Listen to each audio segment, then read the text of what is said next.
자, 세 번째 주제는 박지영 선생님의 강진고려청자의 보편성과 독창성이라는 내용으로 발표를 하셨죠. 질의는 국립고궁박물관의 학예연구사로 계시는 백은경 선생님께서 해주시겠습니다. 질문은 대개 세 개로 정리가 되어 있죠. 예, 바로 시작해 주시면 되겠습니다. 네, 안녕하세요. 방금 소개받은 국립고궁박물관 학예연구사 백은경입니다. 저는 토론문을 읽는 것으로 대신하겠습니다. 강진 고려청자는 고려시대의 도자문화뿐만 아니라 우리나라의 도자문화를 대표하는 뛰어난 문화유산입니다. 발표자님께서는 강진에서 만들어진 고려청자의 보편성과 독창성에 대해 같은 시대의 고려 금속공예와 중국 도자 등과의 비교를 통해 여러 관점에서 설명해 주셨습니다. 고려 청자의 출발점은 중국과의 교류 속에서 시작된 중서부 지역의 전충료였지만 고려 청자의 전성기를 맞이한 곳은 남서부 지역인 강진의 토충료였습니다.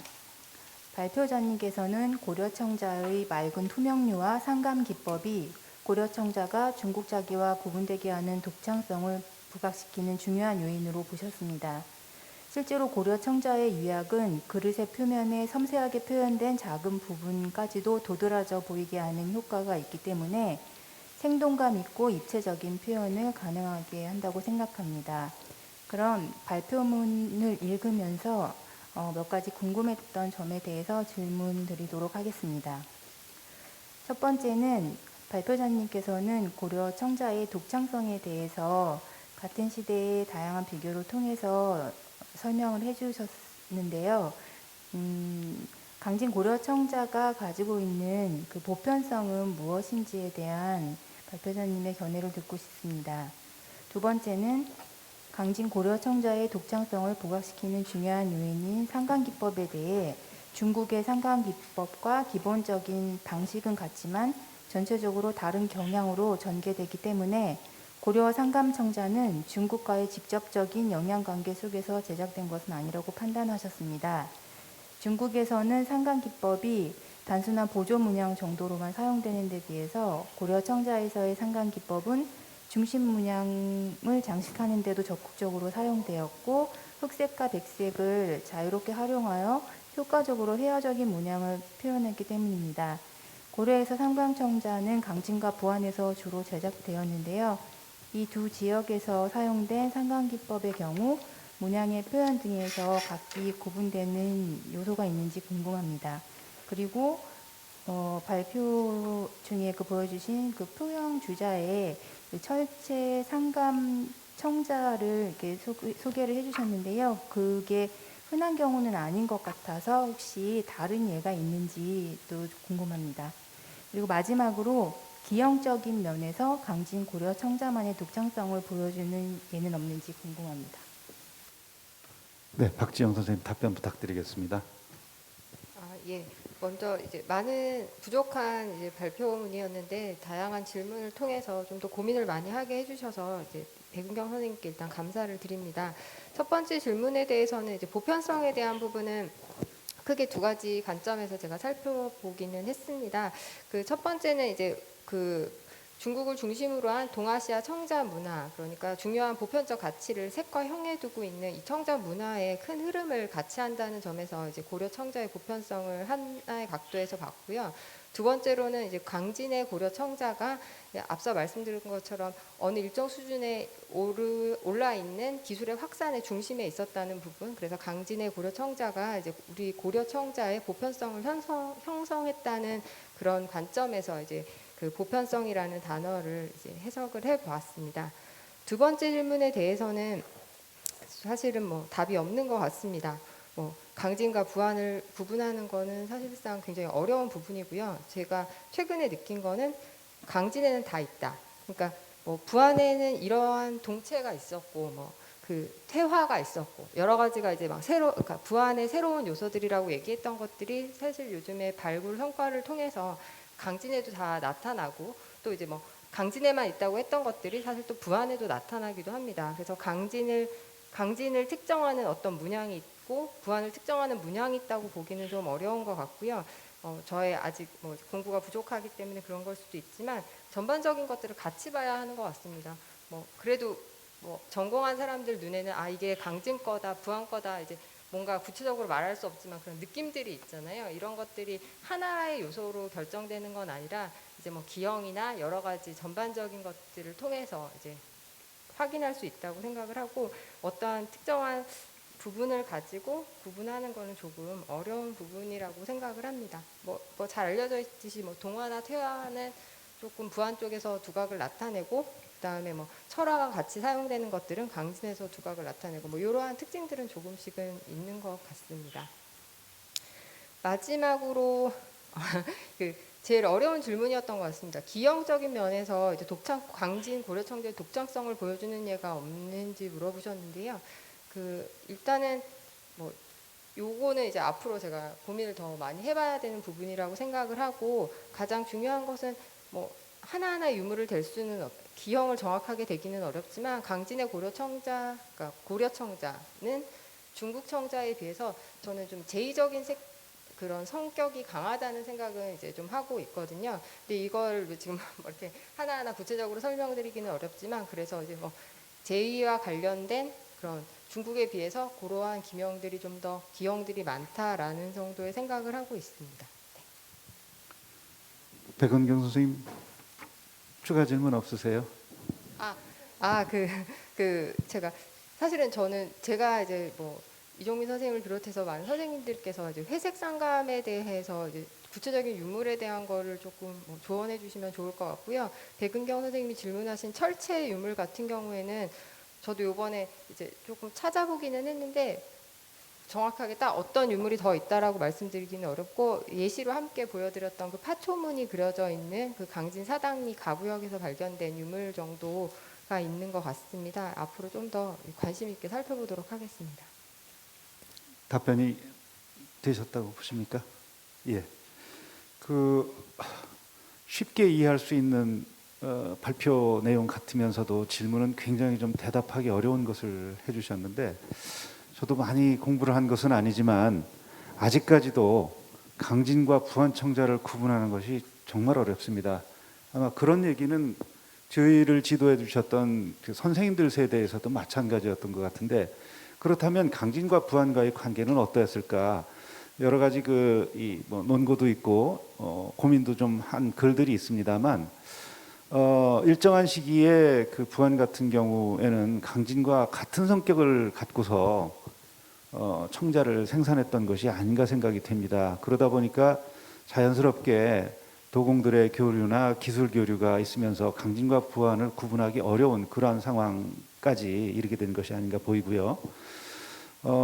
조사가 좀 덜 됐을 때는 이것은 강진 스타일, 이건 부안 스타일이라는 말을 자신 있게 했었는데 최근에 와서 조사가 더 심화되면서 보니까 그동안 강진 것 또는 부안 것으로만 알았던 것이 반대편 요장에서도 발견이 되고 있더라고요. 그래서 점점 더 어려워지는 상황이라고 생각이 됩니다. 그래서 아마 이 부분은 전면적인 조사를 다 하지 않는 한 쉽게 말씀드릴 수 있는 내용은 아니라고 봅니다.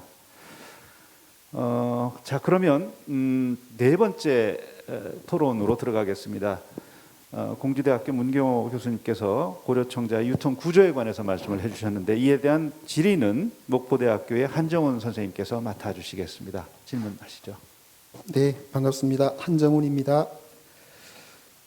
오늘 세계유산에 이제 그 고려청자를 등재하기 위한 여러 준비 과정 중에 하나의 학술회의라고 알고 있습니다. 한국 중세사 연구자로서 이렇게 어떻게 보면 세계유산으로 등재할 수 있는 과정에 어떤 좀 유의미한 그런 논의를 끌어낼 수 있을까 좀 고민을 해봤습니다. 결국에는 제가 봤을 때는 등재 기준에 나와 있는지는 모르겠지만 고려청자의 역사성이라고 하는 게 좀 규명되고 그것을 실현하는 과정이라고 생각하는데요. 그 역사성이라고 하는 건 저는 지역사회와의 관련성이라고 생각해요.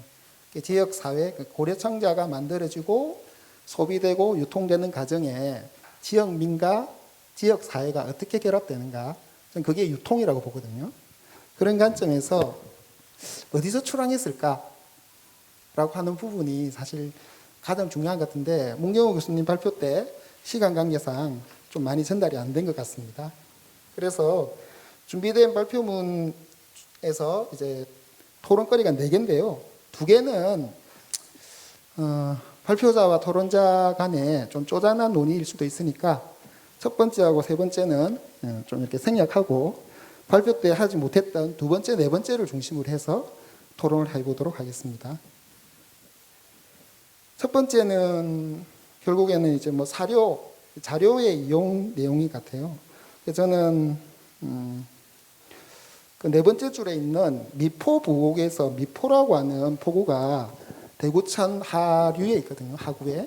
그래서 미포라고 하는 포구를 좀 이렇게 대구소 또는 강지청자의 유통을 말할 때 좀 주목할 필요가 있다는 것을 부개해 놓았습니다.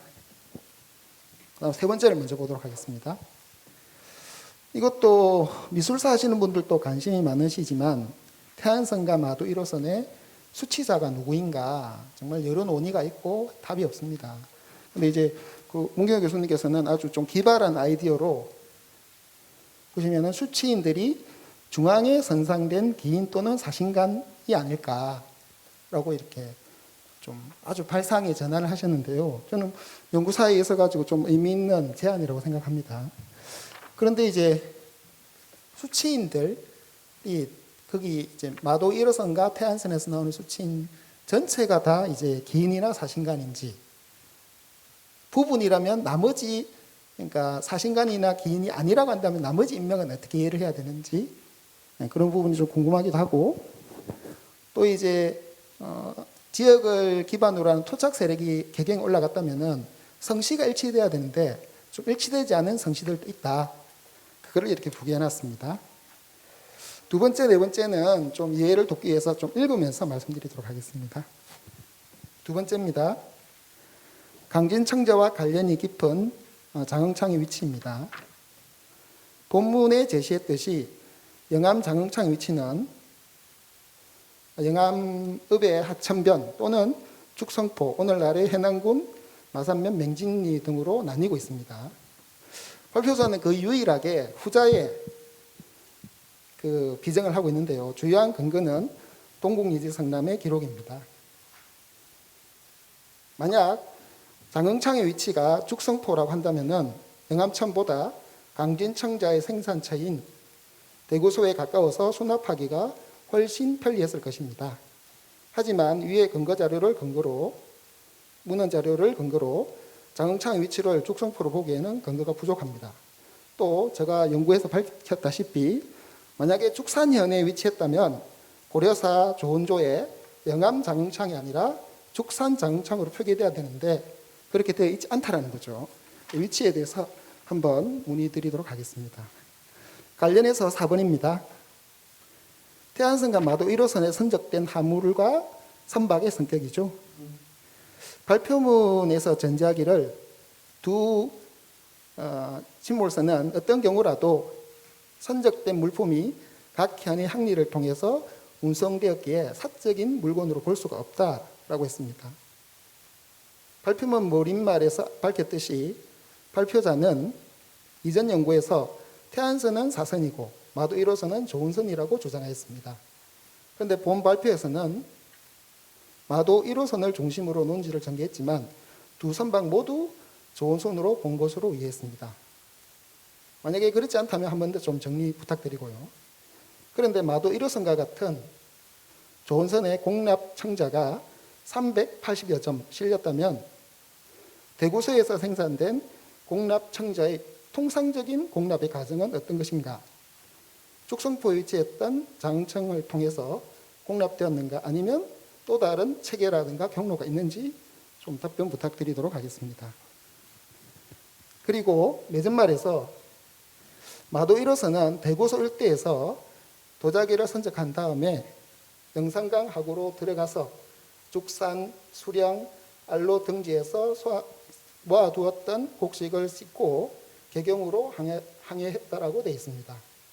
발표자의 주장대로라고 한다면은 마도 1호선이 조은선이라면 강진청자와 각 고을의 수치물을 선적했을 때 장흥청과 거기에 배속되었던 조은선의 역할은 무엇인지 그리고 73점에 이르는 마도 1호선의 목간에서 조언이나 조청과 관련된 흔적이 하나도 확인되지 않는 것은 어떻게 설명할 것인지 궁금합니다.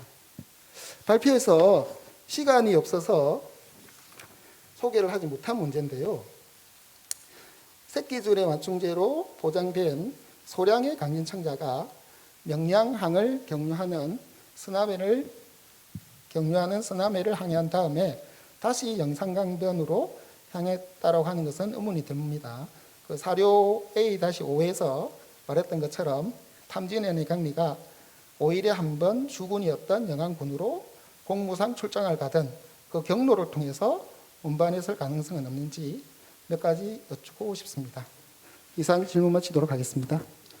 네, 아까 그 시간에 쫓겨서 한정훈 선생, 문경훈 선생님께서 발표를 다 못하신 것 같습니다. 그리고 내용을 검토해 보니까 또 질의자와 발표자 간에 좀 이견이 있는 것들도 제법 있는 것 같습니다. 시간이 충분하니까 열심히 좀 답변 부탁드리겠습니다.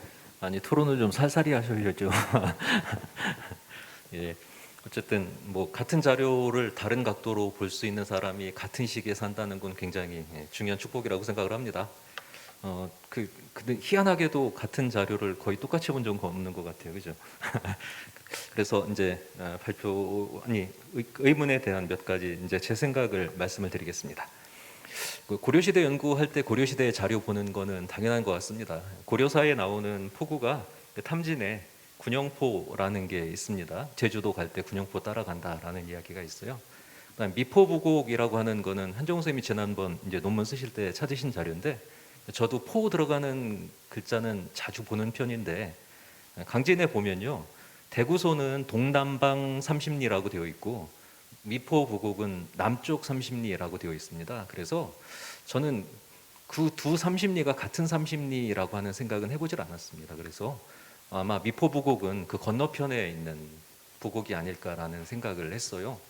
일단은 제가 미포부곡이 어디다라고 딱 규정을 할 수 있다면은 그에 대해서 뭔가 더 이야기를 했을 텐데 일단은 그건 하지 못했습니다. 그래서 이 부분은 저도 한번 더 관심을 갖고 보겠습니다. 그다음 군영포라고 하는 거는 저는 그렇게 생각합니다. 이 군영포라고 하는 명칭이 어떻게 생겼을까인데요. 제 생각에는 병영이 만들어지고 난 다음에 생겼을 것 같거든요. 그래서 고려사하고 그다음에 동국여지승남이 만들어지던 시기가 이게 수백 년 차이가 난다면 다른 포구일 텐데 저는 그 두 자료가 같은 시기에 거의 같은 자료를 보고 만들었다고 생각이 되거든요. 실제로 고려사가 만들어져서 반포가 된 거는 문종 때고 오히려 신증동국여지승남의 기본 자료가 된 거는 세종실록 지리지나 아니면 그보다 더 먼저 만들어진 경상도 지리지, 팔도 지리지 같은 것들이거든요. 그래서 굳이 그 자료를 그렇게 떨어뜨려서 볼 필요가 있느냐라는 생각이 우선 듭니다. 그리고 이 군영포는 제 생각에 특별히 어떤 포구를 가리키는 말이 아니라 아까 제가 말씀드렸던 것처럼 강진만 전체를 일단 군영포라고 불렀을 가능성도 저는 있다고 봅니다. 첫 번째는 그렇고요. 그다음에 두 번째는 죽성포인데요. 사실 맞습니다. 대부분 다 장흥창은 영암 앞에 있는 지금의 망호리 일대라고 보고 있습니다. 제가 몇 번 가봤어요.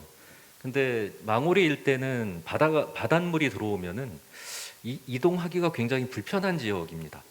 그리고 제가 주장하는 것 이상만큼이나 그 망호리 일대에 장흥창이 있었다라는 증거가 없습니다.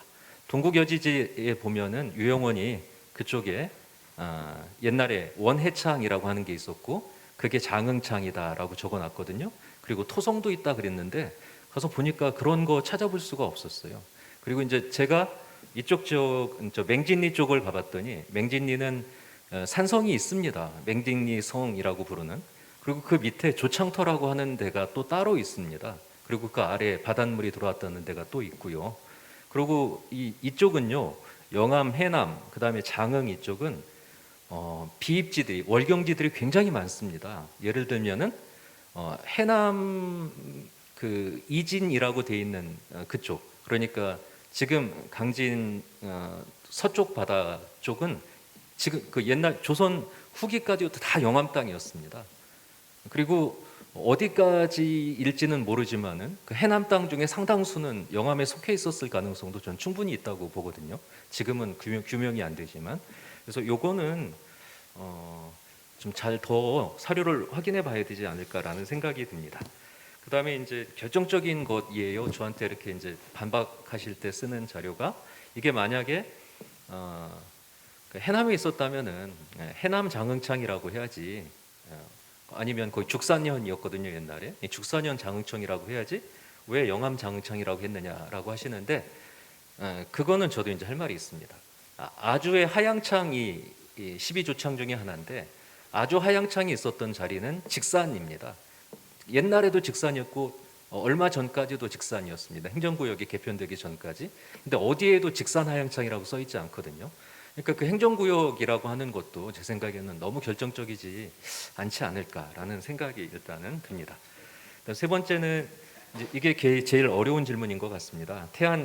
태안선과 마도 1호선에 걸려 있는 수취인 어떤 사람이냐인데, 일단은 제가 기인이라고 생각했던 거는 태안선에서 받기로 했던 재경자 들어가 있는 사람들을 기인으로 봤습니다. 그리고 이제 마도 1호선을 봤더니 마도 1호선에도 재경이라고 돼 있는 거랑 그다음에 동정직으로 돼 있는 사람들이 굉장히 많은 거예요. 그 중에 또 상당수는 기인이 아닐까라는 생각을 했습니다. 그리고 이제 교수님 말씀하신 대로 거기에 속하지 않는 사람들은 그럼 뭐냐? 그러면은 거기에 속하지 않는 사람들이라면은 저는 전시과 수치자라고 보고 있습니다. 전시과 수치자 거를 왜 그러면은 배에다 실어다 날아다 주느냐라고 한다면은 그런 사례가 고려사나 아니면 고려도경 같은데 몇 군데 있습니다. 개인 것도 나라에서 실어다 나눠줬다라고 하는 기사들이 있기 때문에. 그리고 이 시대가 저는 요거는 저 굉장히 조심스럽지만 중요하다고 생각이 되는데요. 12세기를 중심으로 해서 봤을 때 12세기 이전에 가라앉은 배들은 자기 일에 실은 배입니다. 근데 1200년대 이후에 가라앉은 배들은 자기가 주가 아니라 곡식이 줍니다. 그래서 어쨌든 저는 12세기 기점으로 해서 그 이전 배하고 그 이후 배는 약간 구분이 돼야 된다고 생각을 하고 있고요. 그리고 만약에 그렇다면은 13세기에 가라앉은 배들, 그 배들은 무신정권기라고 하는 특수한 상황이 반영돼 있다라고 보는 게 저는 맞다고 봅니다. 실제로 서울에서 받기로 한 사람들의 상당수는 무신들입니다. 그래서 그건 좀 봐야 되고요. 저한테 그런 질문하는 분도 있었습니다. 만약에 이 군인들이 진짜 받은 군인전이라고 하면은 최소가 17개월 이상이다. 그러면은 20도 30도 그렇게 가는 건 말도 되지 않느냐라고 말씀하시는데, 한 관리의 땅 17결이 어느 한 곳에 딱 집중돼서 여기서부터 여기까지는 네 땅이라고 돼 있을 가능성 저는 없다고 봅니다. 1결 내지 2결씩 막 이렇게 흩어져 있는 땅에서 조세를 걷는다면은 그건 소액일 수밖에 없다고 저는 생각하고 있습니다. 그다음에 이제 토성하고 관련된 것인데요. 처음에 이수건 선생님이 토성 분정 이야기를 했을 때는 고려 초부터 토성 분정이 됐을 거라고 얘기를 했습니다. 근데 최근 연구 성과, 아니 최근도 아닙니다. 2000년대 이전부터 토성이 생겨나서 세종실록지리지에 수록된 그 토성들이 완전히 자리를 잡은 거는 13세기 이후라고 이제 많은 연구자들이 동의를 하고 있습니다. 그렇게 본다면은 성하고 그다음에 위에서 받아야 되는 사람이 꼭 일치할 필요는 저는 없다고 보고 있습니다. 그다음에 이제 제일 밑에 건 저 너무 많이 하죠. 끊을까요? 제일 밑에인데요. 이제 처음에 제가 설명을 잘 드리고 갔으면 좋았을 텐데, 제가 사실 2010년에 마도 1호선은 조은선, 그다음에 태안선은 사선이라고 얘기했을 때 그 조은선 사선은 배였습니다. 배 규모상 초마선이라고 불릴 수 있는 배가 딱 마도 1호선입니다. 규모로 보나 생김새로 보나. 근데 태안선은 생김새가 다릅니다. 일단 선재가 얍삭하고요. 그다음에 전통적으로 배를 무는 방식이 아닙니다. 그래서 저는 두 배의 생김을 놓고 봤을 때 마도 1호선은 조은선이고 태안선은 이거는 사선일 가능성이 있다라고 얘기를 했는데, 근데 제가 그렇게 발표를 했더니 그러면은 이제 그 배에 실린 화물의 성격은 어떻게 되냐라고 이제 자꾸 질문을 하시는 거죠. 그래서 그 부분에 대해서 오늘 이제 답변을 한 것입니다.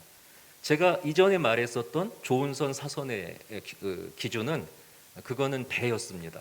근데 지금 이제 오늘 이야기한 그 곡물인가 아닌가는 배에 실린 물건에 관한 것이고, 배에 실린 물건으로 본다면 저는 아무래도 두 개 다 이게 공부를 하고 관련된 것이 아닌가라는 생각을 지금도 하고 있습니다.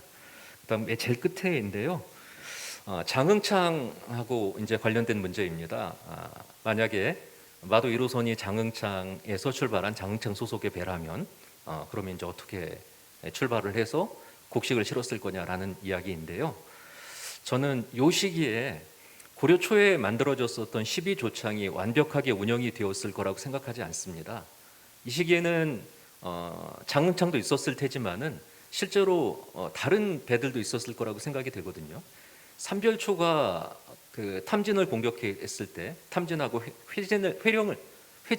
회룡을 공격하는데 근데 그때 뺏은 배가 20척, 200척 되게 큰데요, 이 규모가 200척인가로 되어 있습니다. 그럼 그 200척은 그 고려 초에 조창마다 설치했다는 6척 그 6척의 초마선하고는 전혀 다른 배가 되거든요. 그래서 이때쯤 되면은 저는 이전하고는 다른 형태, 그러니까 약간의 좋은 제도가 좀 변형된 형태로 운영이 됐을 것이고, 그리고 이제 배에 성격이 다른 물건이 실린 것도 그렇게 봐야 되지 않느냐라고 생각을 하고 있습니다.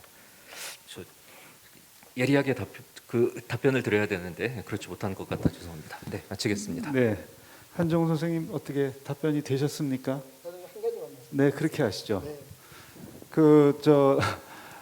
질의서를 보니까 두 분 간의 생각이 좀 다른 부분이 많고 또 해명해야 될 부분이 있다고 생각해서 특별히 좀 시간을 좀 더 드리니까 양지하시기 바랍니다. 네, 그 문경호 교수님 답변에 대한 뭐 이렇게 반박은 아니고요. 제가 이렇게 그 문경호 교수님하고 저하고 학회나 대중 강의를 가면은 꼭 붙는 수식어가 있습니다. 좋은 강의를 하는, 좋은 연구를 하는 교수님이다 이런 말하는데 정말 베스트 강의가 아니고요. 좋은 연구자거든요.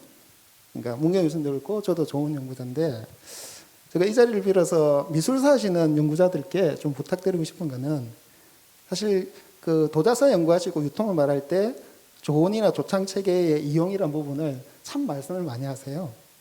근데 좀 저는 좋은 연구자임에도 불구하고 좀 구분을 해서 이해를 했으면 좋겠습니다. 그래서 그게 어떻게 보면은 미술사학자하고 역사학자의 그런 협업이라고 하는 게 참 중요한데 아직까지는 좀 그런 게 잘 이루어지지 않는 것 같습니다. 저희들은 문만 보고 또 미술사학자들은 유물을 많이 보시기 때문에 앞으로 좀 그런 기회가 많아졌으면 좋겠습니다. 이상입니다. 네, 감사합니다. 자, 그러면 5번째 발표에 대한 질의를 들어가도록 하겠습니다. 박일혜 선생님의 해저 출수 강진 고려청자의 성격에 대해서 삼성미술관 연구원이신 이준강 선생님께서 질문해 주시겠습니다.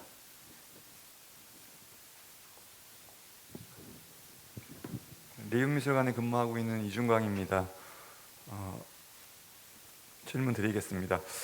우리나라 서남해안 지역에서 해저 유적 발굴 조사를 통해서 보고된 다종다양한 출수 강진 고려 청자들은 그간 전세 청자와 유적지에서 출토된 청자만으로는 파악할 수 없었던 고려사의 다양한 면을 파악할 수 있게 해주었습니다.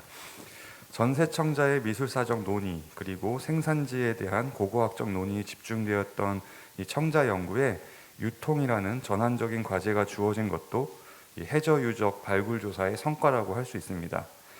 이처럼 고려 청자 연구 대상과 과제가 확장되는 과정 속에서도 변치 않고 기준점을 제공하고 있는 것이 바로 강진 생산 청자입니다. 이는 고려시대 강진이 청자 생산의 중심적 위치를 점하고 있었기 때문이기도 하지만 해저 유적 발굴 조사와 발맞춰서 강진의 생산지 유적 그리고 개성 고려궁성과 같이 괄목할 만한 조사 연구 성과가 이어졌기 때문입니다. 즉 생산, 유통, 소비로 이어지는 고려시대 청자의 이동 경로가 골고루 그 본 모습을 드러내고 있는 과정이 있다고 할 수 있을 것입니다. 그런 점에서 오늘 발표자의 논고는 그간의 강진 청자 유통과 관련한 축적된 성과를 일목요연하게 정리해 주셨다는 점에서 의의가 크다고 생각합니다. 이미 보고된 객관적 사실과 다양한 견해에 대해서 숙지할 수 있었습니다. 그렇기 때문에 이번 질문에서는 제가 부연 설명을 청하고 싶은 사안에 대해서 몇 가지 여쭙고자 합니다. 먼저 첫 번째로 해저 유적 출수 강진 고려청자의 유통 범위입니다. 이 해저 유적 출수 강진 고려청자가 유통 과정이었음을 고려한다면 이 최종 소비지가 어디고 그 소비지가 강진으로부터 얼마만큼 떨어져 있는가에 따라서 유통권을 설정한다면 광역 그리고 협약으로 설정할 수 있을 것입니다.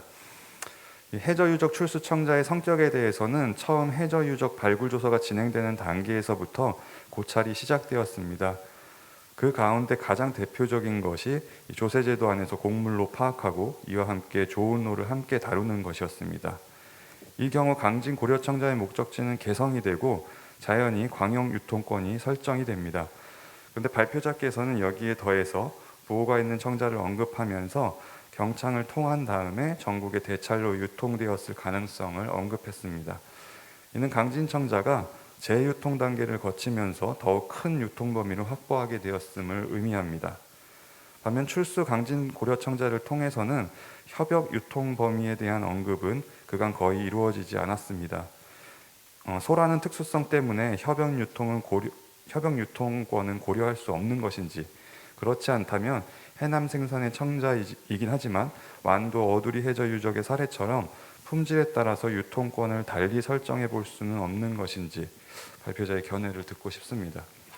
두 번째는 진도 명량대첩로 출수 유물 중 부환 생산품에 대한 질문입니다. 이 부분은 아까 강진과 부환 생산품의 구분과도 관련이 되는 건데요. 발표자께서는 명량대첩 출수 유물 현황에 대해서 정리하시면서 출수품 생산지에 대해서 강진, 부안, 해남을 언급하셨습니다. 지리적 위치로 볼 때 강진산 청자를 실은 배가 명량 해협을 통해서 서해로 진출하는 항로를 이용했다는 것은 짐작이 가능합니다. 그렇지만 부안산 청자가 명란대첩 해역에서 발견되었다는 점은 이제까지의 수중 발굴 조사 결과와 결을 달리한다는 점에서 흥미롭게 느껴졌습니다. 생산지 청자는 개경을 목적지로 한다는 통상적인 항로와 반대선상에 있기 때문입니다. 이런 경우는 완도 어두리 해저 유적의 사례가 있고 이는 해남산 청자의 지방유통 사례로 파악해 왔습니다. 발표자께서 명량 해협에서 출수된 부안산 청자에 대해서는 이미 PPT를 통해서 약간의 정보를 주셨는데 여기서는 그 청자 성격에 대해서 견해가 있다면 듣고 싶습니다. 함께 그 해남산 청자에 대해서도 고견을 듣고 싶습니다. 이상입니다.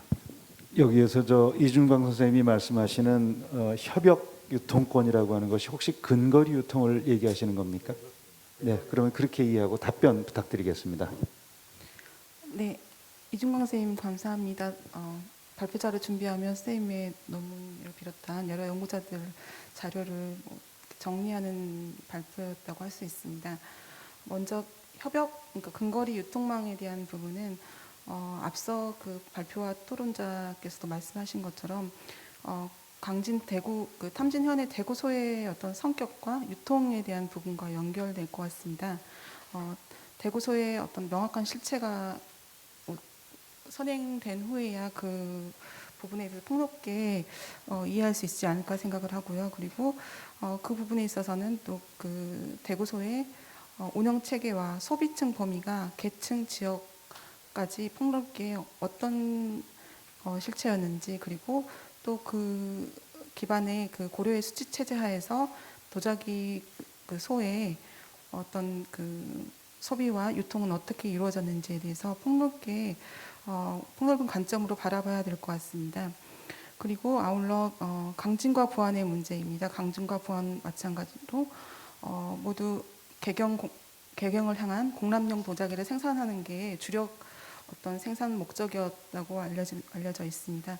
그러나 강진과 부안이 그 두 번째 질문과 연결된 부분인데 진도까지 부안의 그 청자가 유통되었다면, 그렇다면 강진과 부안의 권역 구분이 있었는지, 그렇다면 어떤 형태였는지, 이런 부분까지 또 연결이 될 것 같습니다. 아울러 좀 그냥 우습게 저 혼자 떠올려 보는 생각인데 당시 그 강진 유형 청자라고 하여 그 12세기 경에 많은 가마타의 지방 가마에서도 강진 유형의 청자들이 유행처럼 디자인과 형태가 이렇게 제작으로 되는데요. 그렇다면 대구소는 국가 운영하는 어떤 도자기 시스템으로서 관리하는 체계를 한다면 전국적인 장인들에게 기술을 전수하는 워크숍이라도 강진에서 열렸던 건지 뭐 이런 것들을 종합적으로 연구하고 이걸 근거가 될 만한 유물들을 좀 비교해 봐야지 이런 부분들을 파악할 수 있을 것 같습니다. 특히 지금 오늘 발표에서는 제가 그 유통회로 생산지와 유통로상의 해저유적 출수품과의 비교만을 발표를 했는데 좀 더 시간이 된다면 소비지 유물까지 좀 더 폭넓게 출토 사례를 비교하고 분석을 해서 강진과 보안 그리고 그 근거리 유통망까지 규명하는데 연구가 좀 더 진행돼야 되지 않을까 싶습니다. 그래서 선생님께 어떤 제 의견 답변을 드린다기보다는 그런 가능성도 생각해 볼 수 있다라고 저도 생각을 합니다. 그리고 강진 사당이 그 대구소의 경우는 공람용 자기를 생산하였지만 상품용 자기도 민요적 성격이 있는 상품용 자기도 생산하였을 것으로 생각합니다. 그러한 자기들이 개경뿐만 아니라 타 지역으로도 유통되었을 가능성을 생각해 볼 수 있다고 생각하고요. 그리고 또 강진 사당리뿐만 아니라 그 사당리 권역, 그러니까 대구소 편제하에 있던 영혼이라던가 계율리, 송리 등의 인근 그 권역에 있는 가마들이 협업해서 그 품질별로 그 소비층을 달리하고 또 광역과 근거리 유통망도 소화해내지 않았을까라는 생각도 해보게 됩니다. 다음으로 두 번째 질문에 있어서 진도 명량에서 출토된 그 상형청자와 일부 유물에 있어서 부안 출토품에 대해서 언급한 바 있습니다. 이 부분은 제가 그 자료를 정리하면서 최근에 그 저희 해양문화재지의 그 부안 청자박물관의 한정원 선생님이 진도 명량대첩로 출수 특수규정의 생산지 문제라는 논문을 쓰셨습니다. 그래서 그 논문을 보고 거기서 제시한 그 유물들의 사례들을 보고 이럴 가능성도 있겠다라는 생각을 했습니다. 그리고 특히 이제 거기서 제시한 선생님께서 그 한정원 선생님께서 제시한 논문에는 상영향로와 또 필가, 그다음에 방영향로, 장경병, 그다음에 상감, 매죽로, 운항문호를 이렇게 대표적인 예로 들었는데요. 그 중에 또 방영향로의 경우도 문양이라던가 그 조형성과 장식 같은 게 부안 유천리일 수도 있겠다라는 생각을 저도 좀 사실은 그 논문을 보고 생각을 했었습니다. 그래서 마찬가지로 강진과 부안의 어떤 역할, 권역별 역할이 있었는지 그런 부분에 대해서 선행된 규명이 있음으로써 이 부분도 함께 풀어갈 수 있지 않을까라고 생각합니다. 네, 이상입니다. 이 선생님 답변 되셨어요? 모르겠습니다. 네. 그 우리가 지금까지 이 유통 과정에 대해서는 아시는 것처럼 해저 출수품이라고 하는 확실한 증거가 있기 때문에 그 부분에 대해서는 연구가 잘 돼 있습니다. 그렇지만 질문자께서도 질의하신 것처럼 사실은 근거리에 있는 것들이 다 그러한 방식으로 유통되지는 않았을 겁니다. 그래서 여러 가지 육로로 그 이동이 되는 것들도 상당수에 이르렀을 텐데 그 부분은 아직 증거가 없어서 명확하게 아마 연구가 안 된 것 같습니다. 향후 과제가 아닌가 생각이 됩니다. 이제 시간이 거의 다 되어 가는데요. 그 방청객에 계신 앉아 계신 여러 선생님들의 질문을 좀 듣도록 하겠습니다. 성함 말씀해 주시고 답변을 하실 분을 좀 특정해서 질문해 주시면 감사하겠습니다. 마이크가 없나요?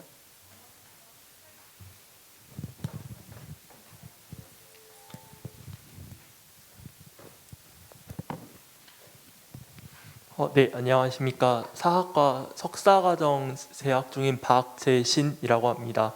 목포대학교 사학과 석사과정에 재학 중에 있습니다. 네, 박지영 학예연구관님께 질문을 드리고 싶은데요. 지금 발표문을 읽고 이전부터 이제 제가 청자와 관련해 가지고 궁금했던 점이 이제 청자의 색깔과 관련된 부분입니다. 72페이지의 사진 4번과 사진 5번을 보면은 이게 어떻게 보면은 사진 4번의 청자는 조금 색깔 부분에서 탁하다라고 말씀을 할 수가 있고 사진 5번의 청자는 좀 맑고 좀 밝은 색깔의 청자라고 저는 보고 생각을 하고 있었는데요. 이 부분에서 이제 선생님께서는 12세기 전반에 이르면서 고려만의 색깔을 가지게 된다라고 평가를 해주셨고, 이러한 그 특징으로 이제 점차 투명한 유약에서 비롯된 부분이고, 이제 유약이 투명해지면서 초록빛을 띈다는 점, 이런 부분들을 말씀해 주셨는데, 이제 그렇다면 이제 탁한 색깔의 청자와 같은 경우에는 이제 중국의 월주요의 영향을 받은 중국식의 청자라고 볼 수가 있는 거고, 조금 밝은 빛깔의 청자와 같은 경우에는 이제 투명한 유약 등에서 비롯된 어떻게 보면 고려만의 특색을 가지는 청자, 그리고 그 강진의 특징적인 청자의 특징이라고 대표할 수 있는 특징이라고 볼 수 있는 것인지가 궁금합니다. 네. 네. 그 일단 유약의 색깔 굉장히 뭐 어려운 부분이 있기는 합니다. 뭐 지금 비색이라는 말로 다 하나로 통칭하지만 사실 비색이라고 하면 약간 푸른빛을 도는 걸 수도 있고 초록색을 띠는 걸 수도 있고, 사실 선생님마다 그다음에 개인마다 사실 개념이 조금씩 다른 부분이 있기는 한데요. 저희가 이제 일반적으로 중국과 비교해서 사용하는 비색이라는 개념은 지금 아까 선생님 질문하신 것처럼 투명한 색깔이 있는 경우를 이제 말하는 거라고 볼 수 있겠습니다. 탁한 경우는 이제 갈색 계열 말고 이제 탁한 색의 경우에는 그 소성할 때 그 높은 온도가 길어지고 그다음에 식히는 속도가 늦어지면 점점 이제 불투명한 색깔을 띠게 되는데요. 중국 청자의 경우에 이런 현상이 많이 나타나고, 이제 고려 청자의 경우에는 의도했건 의도하지 않았건 그 고온을 유지하는 시간이 좀 짧고, 그다음에 급하게 빨리 식으면서 이제 결정들이 생기지 않고 이런 여러 가지 요소들의 차이가 있는 것 같습니다. 그래서 고려 시기에도 가마에서 일어나는 현상들은 굉장히 우리가 예측할 수 없는 상황들이 많기 때문에 후기에도 약간 탁한 빛을 띠기도 하고 불투명한 유약이 있긴 하지만, 대체적으로는 중국이랑 대비되는 개념으로 좀 맑은, 그러니까 투명한 유약이 발생해서 시유된 것들을 이제 고려적인 특징으로 봐야 될 것 같고요. 이게 사실 강진 청자만의 특징이라고 할 수는 없을 것 같아요. 그러니까 강진이 중심으로 그러니까 고려 청자의 그런 흐름을 끌어갔던 것은 분명하기 때문에 같은 특징이긴 하지만, 이제 고려 청자의 전반적인 특징이라고 이제 이해하면 될 것 같고, 그다음에 모든 청자의 색깔이 다 지금 보시는 제가 예시로 들었던 것처럼 색깔이 좋은 것은 아니고요. 해남이나 그다음에 다른 기타 요장에서는 같은 시기에도 다른 색깔의 유색이 나왔던 것은 맞기는 합니다. 근데 하여튼 고려의 조금 고급 청자를 기준으로 제가 작성을 했던 거고요. 그래서 고려의 특징적인 유색은 분명하게 이제 투명한 유약이라는 것은 맞는 것 같습니다. 네. 예, 궁금증이 해소되셨습니까? 네. 예전부터 가지고 있던 궁금증이 이번 학술대회에 와가지고 너무나 명쾌하게 설명된 것 같습니다. 감사합니다. 대단한 성과네요. 자, 또 다른 질문 받겠습니다. 한 분 정도 더 받겠습니다. 예. 최재남입니다. 김희태 선생님께 물어보겠습니다. 그 칠량 도자기의 칠량소를 말씀하셨는데, 칠량의 명줄이라는 마을에 현재 그 지명을 부를 때 사구시 하는데, 제가 볼 때는 사기 소를 변음이 된 것 같습니다. 지금 거기도 저수지 때문에 많이 수몰됐는데, 그것 외에도 현재 10군데 이상의 그 요지터가 있습니다. 거기도 그 지명상 같이 넣어서 해주면 더 빛나지 않을까, 이 생각을 한번 해봅니다. 그리고 강진에는 저녁에 전부 다 그 요지터가 있는데, 예를 들면 북산면으로 가면은 그 죽산마을에 그 부와타라는 데가 있어요. 부와태. 하멜 후손들이 그쪽에서 그 옹기 같은 거 도자기를 했던 터고, 현재 강진에는 칠량면에 끊어지지 않고 그 옹기를 현재 하고 있어요. 현재까지도. 그래서 저 위쪽부터 바다 쪽까지 연대적으로 내려온 그런 흔적을 찾을 수가 있습니다. 네, 어떻게 감사합니다. 예, 답변 되시겠습니까? 예, 고맙습니다. 최진남 선배님. 그 아까 강진, 부안, 해남 이렇게 잠정 목록 신청을 같이 하는 걸로 이렇게 검토를 하고 있다는 과정에서 얼마 전에 방금 말씀하신 거기 답사를 했습니다.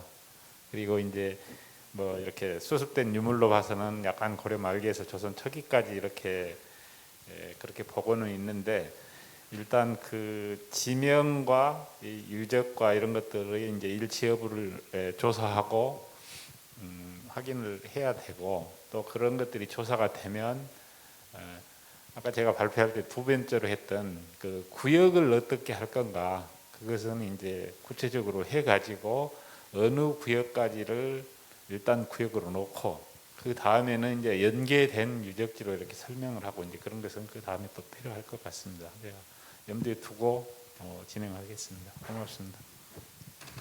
네. 시간이 어느 정도 경과를 했기 때문에 마무리를 좀 하도록 하겠습니다.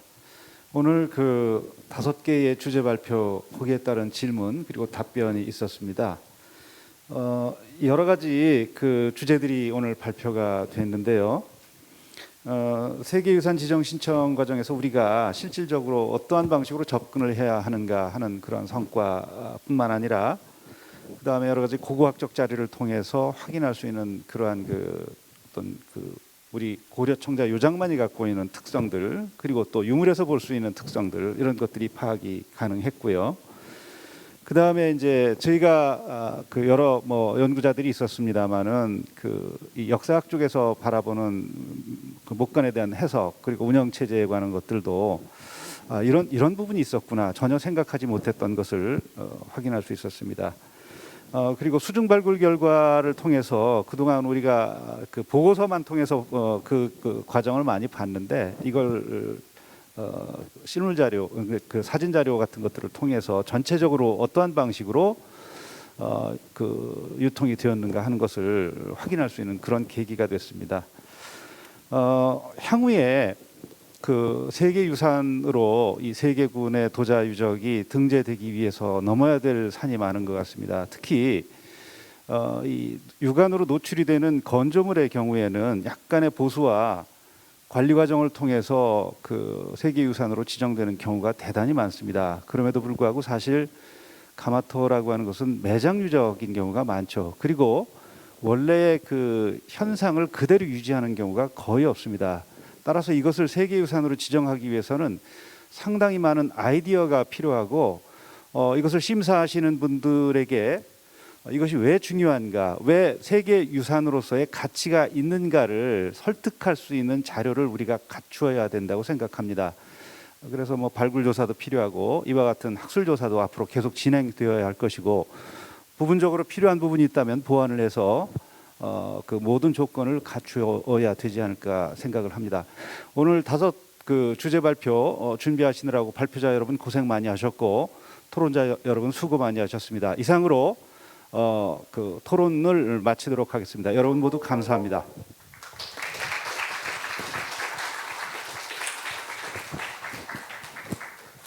예, 장시간 같이 해주신 발표자 토론자분들께 진심으로 감사드리고, 끝까지 경청해 주신 방청객분들께 진심으로 감사드립니다. 마지막 이제 순서가 남았습니다.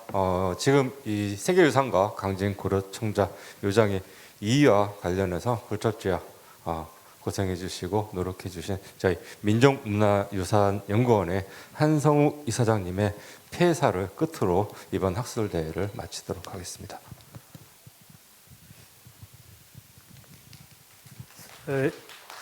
감사합니다. 예, 늦은 시간까지. 사실 제가 원장으로 있을 때는 뭐 개사나 환영사나 뭐 폐사를 제가 한 적이 없는데, 이사장이 되니까 갑자기 또 역할이 하나 늘어난 것 같습니다. 아무튼 이렇게 늦은 시간까지 이렇게 많은 선생님들께서 경청해 주셔서 감사드리고요.